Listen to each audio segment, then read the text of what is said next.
بسم اللہ الرحمن الرحیم۔ اس خاتون سے ہوائی اڈے پر جہاز کے انتظار میں وقت ہی نہیں کٹ پا رہا تھا۔ کچھ سوچ کر دکان سے جا کر وقت گزارنے کے لیے ایک کتاب اور کھانے کے لیے بسکٹ کا ڈبہ خریدا۔ ویٹنگ روم میں پس جا کر کتاب پڑھنا شروع کر۔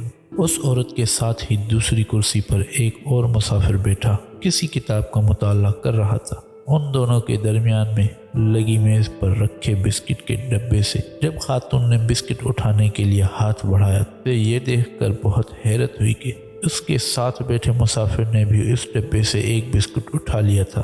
خاتون کا تو غصے کے مارے برا حال ہو رہا تھا۔ اس کا بس نہیں چل رہا تھا، ورنہ تو وہ اس کے منہ پر اس بے ذوقی اور بے ادبی کے لیے تھپڑ تک مارنے کا سوچ رہی تھی۔ اس کی حیرت اس وقت دو چند ہو گئی جب اس نے دیکھا کہ جیسے ہی وہ ڈبے سے ایک بسکٹ اٹھاتی وہ مسافر بھی ایک بسکٹ اٹھا لیتا۔ غصے سے بے حال وہ اپنی جھنجھلاہٹ پر بمشکل قابو پا رہی تھی۔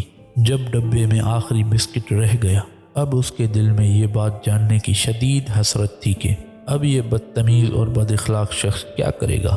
کیا وہ اب بھی اس آخری بسکٹ کی طرف ہاتھ بڑھائے گا یا یہ آخری بسکٹ اس کے لیے رکھ چھوڑے گا؟ تاہم اس کی حیرت اپنے عروج پر جا پہنچی جب مسافر نے اس آخری بسکٹ کو دو حصوں میں تقسیم کر کے آدھا خود اٹھا لیا اور آدھا اس کے لیے چھوڑ دیا۔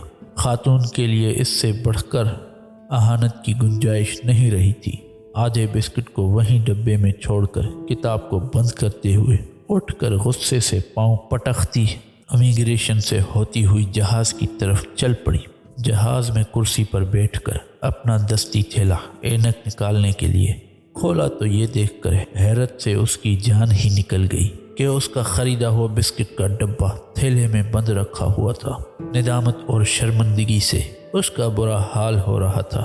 اسے اب پتہ چل رہا تھا کہ وہ ہوائی اڈے پر بسکٹ اس شخص کے ڈبے سے نکال کر کھاتی رہی تھی۔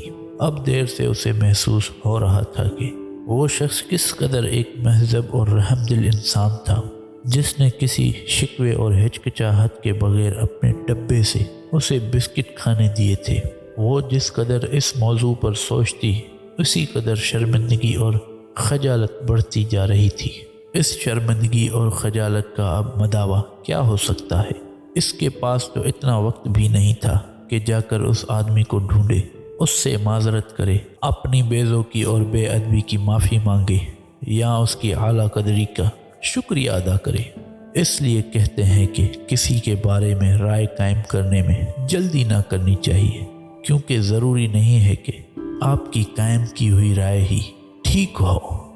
تو میرے پیارے دوستو، اسی طرح کی مزید ویڈیوز دیکھنے کے لیے ہمارے اس چینل کو سبسکرائب ضرور کریں اور بیل آئیکن کے بٹن کو دبانا نہ بھولیے گا تاکہ ہماری ہر نئی آنے والی ویڈیوز کا آپ کو نوٹیفیکیشن ملتا رہے۔ اور ویڈیو کو لائک، شیئر، کمنٹ کیے بغیر کہیں نہ جائیے گا۔ اللہ حافظ۔